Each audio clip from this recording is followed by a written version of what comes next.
Hello मेरे बच्चे, कैसे हैं आप सब? Hope you all are doing great at your home. अब सेक्शन सीरीज है, ये चल रही है, आपको पता है। सेक्शंस जो सुपर 30 था उसका एक पार्ट खत्म हो चुका है। सुपर 30 का दूसरा पार्ट एपिसोड 1 और देखना सबने, लाइक भी कर देना अच्छा लगे, और शेयर तो देखो तुमने करना ही करना है, ये तुम अपनी बहन से वादा करो। डन। चलो अब बस ना मैं फटाफट से जो आपने एपिसोड 1 किया था, एपिसोड 1 2 3 किया था पार्ट 1 का, उसको फटाफट से रिवाइज करा देती हूँ, ठीक है। Section 25 offer for sale, section 28 offer for sale by certain member, section 31 shelf prospectus, section 32 red herring prospectus, section 33 abridge prospectus, section 39 allotment, section 42 PPP private placement, section 43 kinds of share, section 46 share certificate, section 48 variation, 52 securities premium, 53 discount, 54 sweat equity, 55 share issue of preference shares, yes और no, 56 transfer and transmission, 62 right issue, 63 bonus issue, 66 reduction, 61 alteration, 68 buyback, 70 prohibition. क्या बात है यार, क्या तुम मेरे साथ हो यहां तक? मैम हम तो हमेशा आपके साथ ही है। आओ फिर चलो आज और आगे चलते हैं। अब यार देखो, डिबेंचर वाला जो सेक्शन है ना, डिबेंचर वाला वो पूरा इंपॉर्टेंट है, ये तो पता ही होगा। डिबेंचर वाला जो सेक्शन है रजे, वो पूरा ही इंपॉर्टेंट है। सेक्शन 71 वैसे तो सेक्शन 71 करवाने में takes a lot of time, but super 30 में कर रहे हैं तो ऑब्वियसली हम वो टाइम नहीं लगवाने वाले हैं। Debenture debenture debenture debenture debenture debenture आजा डिबेंचर।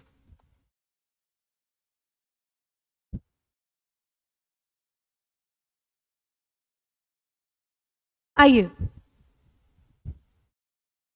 अच्छा ये स्टार्ट हो गया, गिरा। आइए बच्चे, सेक्शन 71 डिबेंचर्स, वो कह रहा है कि कन्वर्टेबल डिबेंचर इशू कर सकते हो, बिल्कुल इशू कर सकते हो। अगर आपको याद हो, प्रेफरेंस शेयर इरिडीमेबल इशू नहीं हो सकते, और डिबेंचर्स कौन से इशू नहीं हो सकते? जिनके पास वोटिंग राइट हो, जिनके पास क्या हो? Voting right. तो कह रहा है कन्वर्टेबल डिबेंचर इशू करो, वोटिंग राइट वाले नहीं करोगे, यस और नो? यहां तक डन है। उसके बाद टाइम लिमिट कितनी है? 10 साल, और इंफ्रा के केस में 30 साल। इंफ्रा कौन सी? Infra debt fund, non NBFCs, companies engage in infrastructural projects, infra finance companies and companies permitted by ministry. उसके बाद डिबेंचर ट्रस्टी अपॉइंट करना है, बिल्कुल। जब जब पब्लिक इशू लेकर आओगे डिबेंचर्स का, तब तक डिबेंचर ट्रस्टी अपॉइंट करना है। जब 500 से ज्यादा लोगों को करोगे तब तक डिबेंचर ट्रस्टी अपॉइंट करना है, यस और नो? उसके बाद फंक्शंस क्या होंगे डिबेंचर ट्रस्टी की, वो हम लोगों ने बात की थी। मतलब कि ये डिबेंचर्स आपको पूरा करवाया हुआ है। तो सुपर 30 में I am not going into any detail of debenture. सबसे पहला तो डीआरआर क्रिएट करना होता है, डीआरआई क्रिएट करना होता है, यस और नो? ये कैसा हमारा डिबेंचर का, मतलब डिबेंचर भी बहुत ज्यादा इंपॉर्टेंट है। सेक्शन 71, ये बात याद रखना। क्या सेक्शन 71 माइंड में बैठ गया? बिल्कुल बैठ गया। अब आओ डिपॉजिट्स। डिपॉजिट्स में कितने सेक्शन है? 73, 74, 75, 76, 76 ए। बट सेक्शन हमारे दो ही इंपॉर्टेंट है, 73 एंड 76 ए। 73 क्या बोलता है? Acceptance of deposit from members, और 76 क्या बोलता है? Acceptance of deposits from public. कोई भी कंपनी पब्लिक से डिपॉजिट एक्सेप्ट नहीं कर सकती है, मेरे बच्चे को बात पता है, यस और नो? कौन सी कंपनी होनी चाहिए? Eligible company, eligible public company. Eligible company कौन सी होनी चाहिए? नहीं नहीं नहीं नहीं मैम, आप गलत कह रहे हो। एलिजिबल कंपनी नहीं, एलिजिबल पब्लिक कंपनी। डन। अब इधर देखो, लॉ मेकर क्या बोल रहा है, ध्यान से। डिपॉजिट है, प्राइवेट कंपनी भी डिपॉजिट एक्सेप्ट कर सकती है, पब्लिक भी डिपॉजिट एक्सेप्ट कर सकती है। पब्लिक जो डिपॉजिट एक्सेप्ट करेगी वो पब्लिक से भी कर सकती है एज वेल एज मेंबर से भी, पर पब्लिक से कब करेगी? जब वो एलिजिबल होगी। पर प्राइवेट किससे कर सकती है? प्राइवेट सिर्फ और सिर्फ कर सकती है मेंबर से। किससे कर सकती है राजे? सिर्फ और सिर्फ कर सकती है मेंबर से। अब वो ये बोल रहे डिपॉजिट में क्या क्या आएगा? डिपॉजिट इंक्लूड्स, क्या बोल रहे हैं? 2 clause 31, 2 clause 31, deposit includes any receipt of money except this. Deposit includes any receipt of money except this. This क्या हम पढ़ेंगे, आइए। उसके बाद वो कहता है, देखो एलिजिबल कंपनी कौन सी है? नेटवर्थ 100 करोड़ या उससे ज्यादा, टर्नओवर 500 करोड़ या उससे ज्यादा। फटाफट बोलो, फटाफट फटाफट फटाफट। एलिजिबल कंपनी, टर्नओवर 500 करोड़ या उससे ज्यादा, नेटवर्थ 100 करोड़ या उससे ज्यादा। मुझे बताओ, क्या एलिजिबल कंपनी मेंबर से कर सकती है? बिल्कुल। क्या पब्लिक से कर सकती है? बिल्कुल। इनएलिजिबल कंपनी क्या मेंबर से कर सकती है? बिल्कुल। क्या पब्लिक से कर सकती है? बिल्कुल नहीं। क्या डन? अब आइए,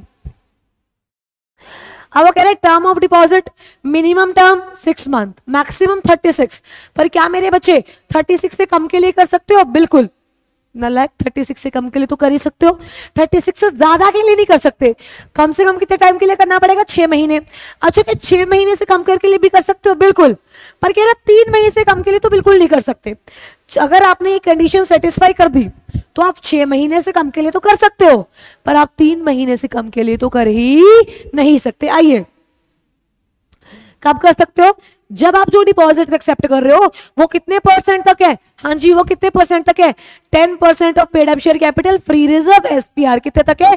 10% of paid up share capital free reserve and SPR.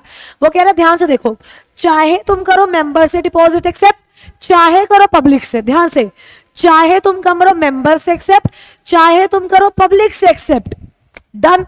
चाहे तुम करो मेंबर से, चाहे तुम करो पब्लिक से, 5 कंडीशंस तो लगेंगी ही लगेंगी, 5 कंडीशंस तो लगेंगी। मतलब चाहे सेक्शन 73 हो, चाहे सेक्शन 76 हो, क्या 5 कंडीशन लगेंगी? बिल्कुल। क्या ओआर भी पास होगा? बिल्कुल। आओ, वो 5 कंडीशन कौन सी है? सबसे पहले issue of circular to member या पब्लिक। कौन से फॉर्म में बच्चे? डीपीटी 1 में। कौन से फॉर्म में? डीपीटी 1 में। ऑब्वियसली जब आप मेंबर को कर रहे हो तो डीपीटी 1 इंडिविजुअली भेज दोगे, बट जब आप पब्लिक को कर रहे हो तो इंडिविजुअली तो भेज नहीं सकते, यस और नो। तो साथ में कौन सी फॉर्म जाएगा? सॉरी, क्या जाएगा बच्चे? Newspaper advertisement. क्या करोगे आप? Newspaper advertisement. सर्कुलर कौन से फॉर्म में जाएगा? सर्कुलर डीपीटी 1 में। कौन से फॉर्म में जाएगा? डीपीटी 1 में। वो कह रहा है उसमें आप अपनी फाइनेंशियल पोजीशन के बारे में लिखोगे, क्रेडिट रेटिंग। अगर आपकी पब्लिक कंपनी है और आप पब्लिक से डिपॉजिट एक्सेप्ट कर रहे हो तो क्रेडिट रेटिंग भी आएगी उसमें, और टोटल अमाउंट ऑफ डिपॉजिट भी आएगा। साथ में मेरे बच्चे ध्यान से देखो, साथ में जाएगा स्टैट्यूटरी ऑडिटर का सर्टिफिकेट। साथ में क्या जाएगा? स्टैट्यूटरी ऑडिटर का सर्टिफिकेट और डीपीटी 2। डीपीटी 2 साइन कौन करेगा? Majority of director. कौन साइन करेंगे? Majority of director. Statutory auditor के सर्टिफिकेट में क्या लिखा होगा? That company has not default. इसमें ना सॉरी, डीपीटी 1 नहीं आएगा, डीपीटी 1 आपका जाएगा आरओसी को। सॉरी, डीपीटी 1 आपका किसको जाएगा बच्चे? आरओसी को। तो लॉ मेकर ये बोल रहा है कि आपका स्टैट्यूटरी ऑडिटर का सर्टिफिकेट भी जाएगा। सर्टिफिकेट में स्टैट्यूटरी ऑडिटर क्या बोलेगा? हाँ जी, सर्टिफिकेट में स्टैट्यूटरी ऑडिटर ये बोलेगा कि कंपनी ने कोई भी डिफॉल्ट नहीं किया है। किसमें डिफॉल्ट नहीं किया है? Repayment of deposit. मतलब अगर कंपनी ने पहले डिपॉजिट ले लिए हुए तो उसमें भी कंपनी में कोई भी डिफॉल्ट नहीं किया है। I hope this is clear, yes और नो। देखो, डीपीटी 1 बनेगा, डीपीटी 1 आरओसी को जाएगा। इशुएंस के कितने दिन पहले? कम से कम 30 दिन पहले। कितने दिन पहले? कम से कम 30 दिन पहले। और साथ में क्या? स्टैट्यूटरी ऑडिटर का सर्टिफिकेट भी जाएगा। स्टैट्यूटरी ऑडिटर का सर्टिफिकेट क्या बोलेगा? कि कंपनी ने अगर पिछले कोई डिपॉजिट एक्सेप्ट किए हुए हैं तो कंपनी ने उसमें कोई भी डिफॉल्ट नहीं किया, और अगर डिफॉल्ट किया भी है तो 5 साल उस डिफॉल्ट से सही हो चुके हैं। अगर डिफॉल्ट किया भी है तो 5 साल डिफॉल्ट क्या हो चुके हैं? सही हो चुके हैं। वैलिडिटी कितनी रहेगी डीपीटी 1 की? 6 month from the date of closure of financial year. मतलब जिस फाइनेंशियल ईयर हुआ उसके क्लोज से विद इन 6 मंथ तक, यस और नो। और date of AGM whichever is earlier, whichever is earlier. तीसरी कंडीशन क्या है? कि डिपॉजिट रीपेमेंट रिजर्व बनाना है 20% वाला, याद है? चौथी कंडीशन आई गेस ये चौथी है ना। और उसके बाद सिक्योरिटी, अगर आपको सिक्योर्ड इशू करने हैं तो वो प्रॉपर्ली सिक्योर्ड होने चाहिए। पार्टली सिक्योर्ड को सिक्योर्ड नहीं मानेंगे, उसे अनसिक्योर्ड ही मानेंगे, यस और नो।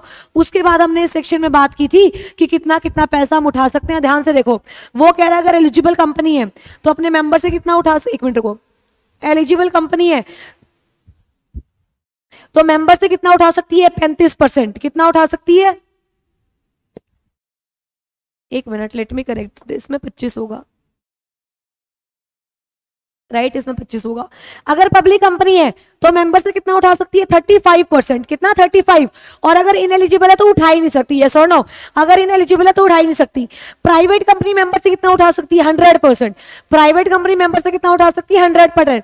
स्टार्टअप कंपनी कितना उठा सकती है? अनलिमिटेड। और वो प्राइवेट कंपनी जो 3 कंडीशन फुलफिल करती है वो कितना उठा सकती है? अनलिमिटेड। बट अगर आपको याद हो, अगर आप इनएलिजिबल हो तो आप पब्लिक से उठा ही नहीं सकते, आप पब्लिक से उठा ही नहीं सकते। आप एलिजिबल कंपनी हो नॉन गवर्नमेंट, आप एलिजिबल कंपनी हो नॉन गवर्नमेंट तो आप मेंबर से उठा सकते हो 10%, आउटसाइडर से उठा सकते हो 25%। और अगर आप एलिजिबल गवर्नमेंट कंपनी हो तो दोनों से मिला के कितना उठा सकते हो? 35। अच्छा, ये रिवीजन है, दैट इज वाई मैं इतनी फास्ट बोल रही हूं। ध्यान से देखो, वो कह रहा है एलिजिबल पब्लिक कंपनी ही सिर्फ पब्लिक से हटा सकती है।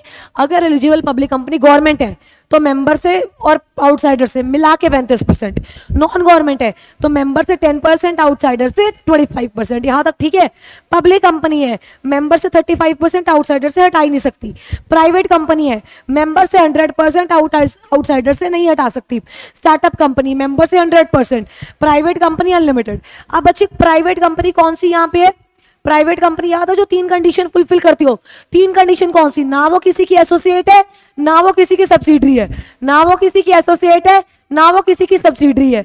Not defaulted in payment of deposit, and जो उसके पास लोन है वो कितना है?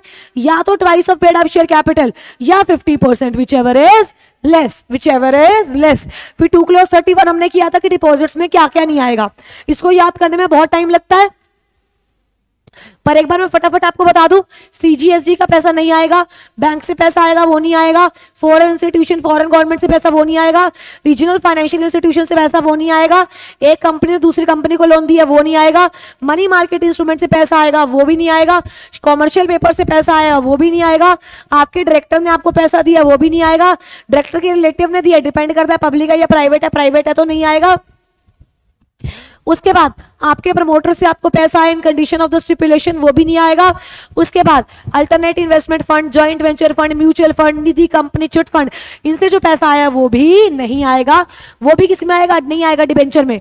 डिबेंचर इशू करते सिक्योर्ड है तो भी नहीं आएगा, कन्वर्टेबल है तो भी नहीं आएगा, लिस्टेड है तो भी नहीं आएगा। इन तीनों में से कोई भी नहीं है तो डिपॉजिट्स में आएगा। देखो आपको ना इतनी फ्लुएंसी होनी चाहिए, आपकी लिटरली आपकी इससे ज्यादा फ्लुएंसी होनी चाहिए when it comes to super 30। देखो क्या सब यही लिखा हुआ है? यस और नो? शेयर एप्लीकेशन का पैसा है, अलॉट कर दो तो ठीक है, अलॉट भी नहीं किया रिफंड कर दो तो ठीक है, रिफंड नहीं किया तब भी आ जाएगा बिल्कुल। निधि कंपनी का पैसा वो भी आ जाएगा।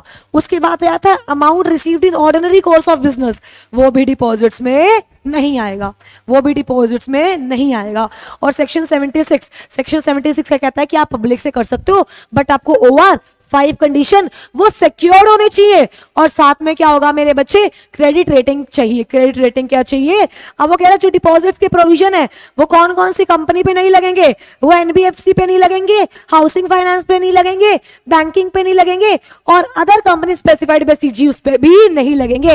एक बार दोबारा से बच्चे इसमें बहुत कंफ्यूजन हो जाता है। क्वेश्चन आया होता है एबीसी लिमिटेड बैंकिंग कंपनी, भाई साहब उस पर 5 कंडीशन लिखाता है, ऐसा नहीं होगा। इन 4 कंपनीज पे आपके डिपॉजिट्स के प्रोविजन लगेंगे ही नहीं।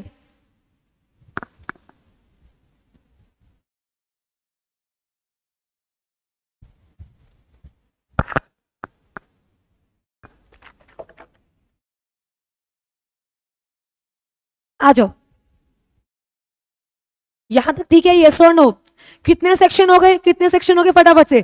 71 debenture, 2 clause 31 deposits, 73 acceptance of deposits from member, 76 acceptance of deposit from public, 2 clause 88 sweat equity, 2 clause 88 sweat equity की डेफिनेशन थी।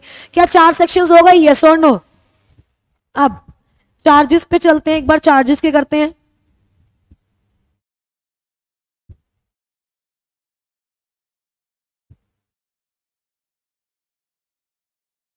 अच्छा आ जाओ, और चार्जेस से पहले ऑडिट एंड ऑडिटर्स की कर लेते हैं फटाफट से। इससे क्या होगा? लैब भी टूट जाएगी और रट्टा मारना जो जिन्होंने रट्टा मारा हुआ था वो भी नीचे आ जाएंगे। आ जाओ, सेक्शन 139 इंपॉर्टेंट है। Appointment of auditor. देखो अपॉइंटमेंट ऑडिटर के केस में 2 केसेस थे, या तो गवर्नमेंट कंपनी है या नॉन गवर्नमेंट कंपनी है। उसमें भी 2 केस है, गवर्नमेंट कंपनी में फर्स्ट ऑडिटर और सब्सिक्वेंट, और नॉन गवर्नमेंट में फर्स्ट ऑडिटर और सब्सिक्वेंट। अब आ जाओ इधर, लॉ मेकर क्या कह रहा है ध्यान से। वो कह रहा है अगर नॉन गवर्नमेंट है तो फर्स्ट ऑडिटर कैसे अपॉइंट होगा? With in 30 days of incorporation board करेगा। 30 days of incorporation board fail हो जाता है, मेंबर करेगा अगले 7 दिनों में, यस और नो? मेंबर करेगा अगले 90 दिनों में, हाँ या ना? ये केस था। 30 दिन के अंदर बोर्ड नहीं किया तो 90 दिन के अंदर मेंबर कहां करेगा? ईजीएम में। कहां करेगा? ईजीएम में। और जो ईजीएम का ऑफिस होगा वो कब तक होल्ड करेगा? Till the conclusion of first AGM, till the conclusion of first AGM. और अगर यही गवर्नमेंट कंपनी है 30 दिन में सीएजी करेगी, सॉरी 7 दिन में सीएजी करेगी, 7 दिन में सीएजी नहीं कर पाई, अगले 30 दिन में मेंबर करेंगे, सॉरी 30 दिन में बोर्ड करेगा, बोर्ड भी नहीं कर पाया, अगले 7 दिन में कौन करेगा? मेंबर। अगले 7 दिन में कौन करेगा? मेंबर। मैं मतलब अगर आप बोल रहे हो फर्स्ट ऑडिटर है तो 2 केस, गवर्नमेंट और नॉन गवर्नमेंट। नॉन गवर्नमेंट में 30 दिन में करेगी आपकी बोर्ड, और 30 दिन में बोर्ड नहीं कर पाया तो 90 दिन में मेंबर। यस और नो, यहाँ पे बिल्कुल ठीक है। बट अगर नॉन गवर्नमेंट 7 दिन के अंदर सीएजी करेगी, सीएजी नहीं कर पाई 30 दिन के अंदर बोर्ड करेगा, बोर्ड नहीं कर पाया अगले 7 दिन के अंदर मेंबर करेगा इन ईजीएम। फर्स्ट ऑडिटर वो भी कहां तक करेगा, till the conclusion of first AGM. और अगर सब्सिक्वेंट ऑडिटर की बात करो तो वो फर्स्ट ऑडिटर पे अपॉइंट होगा, वो फर्स्ट एजीएम में अपॉइंट होगा, हाँ या ना। अगर याद है कुछ कंपनीज पर रोटेशन भी लग जाएगी, बट अगर गवर्नमेंट कंपनीज की बात करो तो फर्स्ट ऑडिटर जो होगा, राइट, जो आपका फर्स्ट ऑडिटर होगा वो कब अपॉइंट होगा, फाइनेंशियल ईयर क्लोज होने के विद इन 180 डेज। कब होगा, फाइनेंशियल ईयर शुरू होने के 180 डेज। यहां तक ठीक है। उसके बाद वो कह रहा है जो आपका फर्स्ट ऑडिटर है या तो वो पीसी होना चाहिए या तो फर्म ऑफ पीसी होना चाहिए। पीसी मतलब प्रैक्टिसिंग चार्टर्ड अकाउंटेंट, या तो वो अकेला होना चाहिए या तो फर्म होनी चाहिए प्रैक्टिसिंग चार्टर्ड अकाउंटेंट की, राइट। वो कह रहा है ध्यान से देखो, फर्स्ट ऑडिटर कब तक होल्ड करेगा, till the conclusion of first AGM.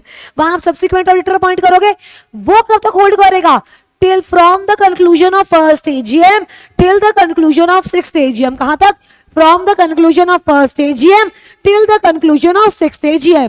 कहने का मतलब क्या कि अप्रोक्सीमेटली 5 साल हो गए, हाँ या ना, क्या अप्रोक्सीमेटली 5 साल हो गए, बिल्कुल।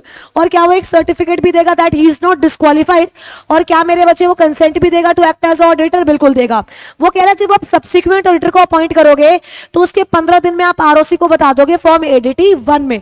कौन से फॉर्म में, फॉर्म एडीटी 1 में। और अगर वही गवर्नमेंट कंपनी का केस है तो फाइनेंशियल ईयर शुरू होने के विद इन 180 डेज करेगा। क्या 139 यहां तक क्लियर है। फिर 139 रोटेशन पे भी लगता है, रोटेशन बहुत ज्यादा इंपॉर्टेंट है। रोटेशन किस पे लगेगा, एवरी लिस्टेड कंपनी पे, unlisted public company, paid up share capital 100 crore या उससे ज्यादा, private company paid up share capital 50 crore या उससे ज्यादा, और कंपनी जिसकी बोरिंग कितनी है 50 करोड़ या उससे ज्यादा। ओपीसी और स्मॉल कंपनी पे रोटेशन के प्रोविजन नहीं लगेंगे। मतलब मैम रोटेशन के प्रोविजन किस पे लगेंगे, एवरी लिस्टेड कंपनी, आ जाओ, रोटेशन के प्रोविजन किस पे लगेंगे, every listed company, public company paid up share capital 100 crore या उससे 10 करोड़ या उससे ज्यादा, private company paid up share capital 50 crore या उससे ज्यादा, कोई भी कंपनी जिसकी बोरिंग कितनी है 50 करोड़ या उससे ज्यादा। एक्सेप्शन है स्मॉल कंपनी और ओपीसी पे। अगर कह रहा है इंडिविजुअल है और आपके ऊपर प्रोविजन लगता है रोटेशन का तो उसकी 1 टर्म होगी 5 इयर्स की, बट अगर फर्म है तो 2 टर्म्स होंगी उसकी, कितने की, 5 इयर्स की। अगर मान लो एक फर्म है, वो फर्म डिस्क्वालिफाइड है, एक इंडिविजुअल है वो डिस्क्वालिफाइड है, तो अगर इंडिविजुअल किसी फर्म का पार्टनर है वो फर्म भी डिस्क्वालिफाइड है, कितने साल के लिए, 5 साल के लिए। 5 साल का क्या है, कूलिंग पीरियड। फटाफट से बता दो रोटेशन कौन सी कंपनी पे लगेगा, every listed company, public company paid up share capital 10 crore या उससे ज्यादा, private company paid up share capital 50 crore या उससे ज्यादा, और उसके बाद क्या था, टोटल बोरिंग आपकी कितनी है 50 करोड़ या उससे ज्यादा। रोटेशन लगता है इंडिविजुअल है तो टर्म होगा 5 साल, फर्म है तो 2 टर्म ऑफ 5 कंसेक्यूटिव ईयर, उसके बाद 5 साल का आ जाएगा कूलिंग पीरियड। क्या यहां तक ओके है, कि यहां तक ओके है, यस और नो। सेक्शन 40 भी इंपॉर्टेंट है बच्चे, removal, resignation and special notice. Removal, क्या आप ऑडिटर को निकाल सकते हो, बिल्कुल, बट ऑडिटर को निकालना इतना आसान नहीं है। पहले बीआर पास करना पड़ेगा, बीआर के 30 दिन में एडिट हो जाएगा आरडी को, और जब से आरडी की अप्रूवल आएगी उसके 7 दिन के अंदर एसआर पास होगा। मैं क्या कह रहा हूं, मैं नहीं समझ आ रहा। 139 आ गया, बिल्कुल। 71 हो गया, बिल्कुल। 73 हो गया, बिल्कुल। 76 हो गया, बिल्कुल। 2+31 हो गया, बिल्कुल। 140 चल रहा है, छठा सेक्शन ऑफ द डे।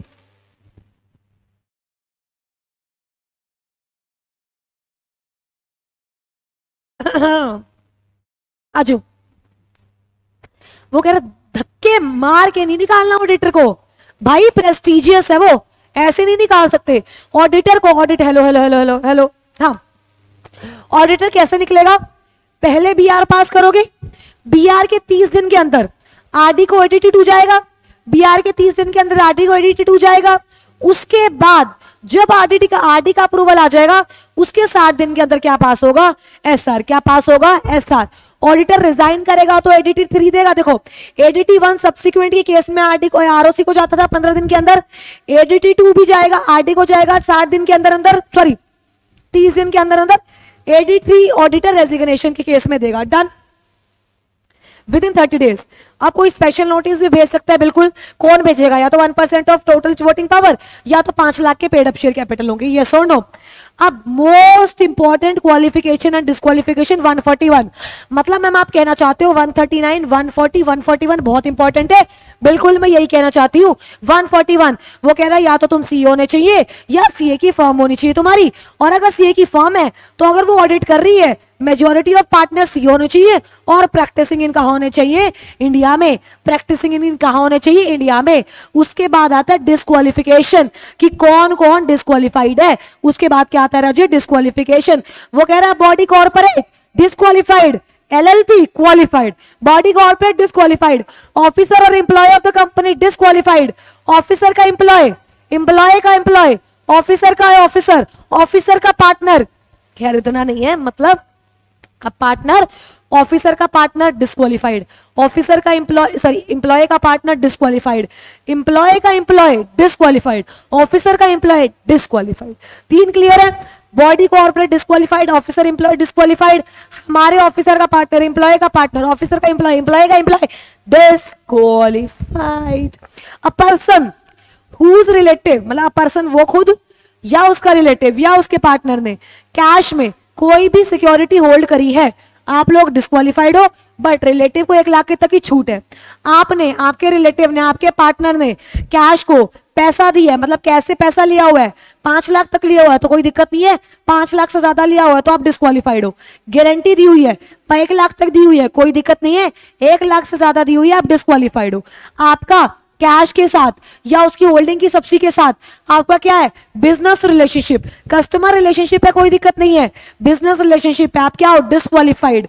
एक पर्सन जिसके रिलेटिव डायरेक्टर है, मतलब मेरा जो रिलेटिव है उस कंपनी में डायरेक्टर है, वो उस कंपनी में की एमपी है, मैं क्या हूं? डिस्क्वालिफाइड। मेरे को फ्रॉड की सजा होगी जिससे, मतलब और एक period of 10 years and not been elapsed, तो मैं भी क्या हूं? डिस्क्वालिफाइड। मैं 144 वाली सर्विसेज दे रही हूं, मैं भी क्या हूं? डिस्क्वालिफाइड। एक पर्सन 20 कंपनी को ऑडिटर करता है, मैं 21 कंपनी में क्या हूं? Disqualified. I hope this is clear.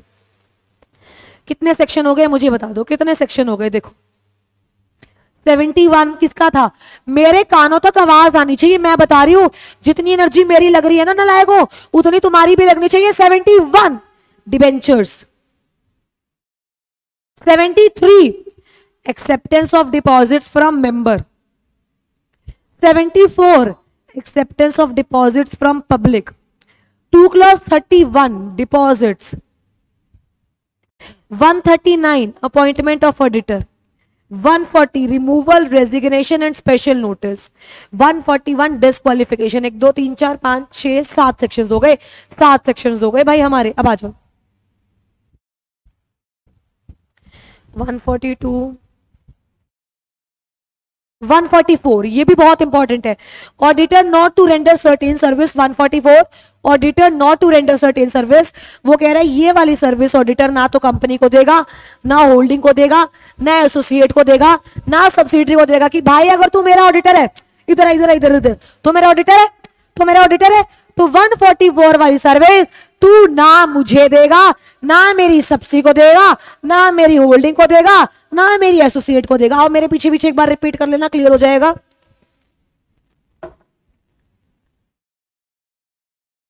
अच्छा, मैं मेरे बच्चे हर चीज इसमें डिटेल में क्यों नहीं करा रही हूं, बिकॉज मेरा मोटिव सिर्फ इतना है कि आपको सेक्शन की हेडिंग पता लगे और थोड़ा सा हिंट मिल जाए कि सेक्शन में क्या है। क्योंकि अगर मैं डिटेल में ही कराऊंगी obviously it is of no use, right. अगर मेरे को वो चीज डिटेल में करानी है तो उस मतलब इस सेक्शन सीरीज का कोई भी यूज नहीं होगा। पॉसिबल ये कि आपको लग रहा होगा कि मैम बहुत ज्यादा फास्ट जा रही हैं, आधी चीजें छूट रही हैं, बट मैं जानबूझ के छोड़ रही हूँ क्योंकि मुझे सिर्फ लगता है जब आपके माइंड में सेक्शन 113 आए, अपॉइंटमेंट ऑफ ऑडिटर की बात है, दैट्स इट। 141 आए, क्वालिफिकेशन की बात है, दैट्स इट। 143, 142 मतलब हमने किया नहीं अभी, 144 आए, आपके माइंड में जो आप कंडीशन सर्विस नहीं रेंडर कर सकते उसकी बात है, दैट्स इट। मेरा यहाँ पर काम सिर्फ इतना है कि आपके माइंड को सेक्शंस को रिलेट करना, सेक्शन को उनकी हेडिंग से रिलेट करना, अंदर क्या है वो मैं आपको रिवीजन में पूरा करा चुकी हूँ, है ना। आओ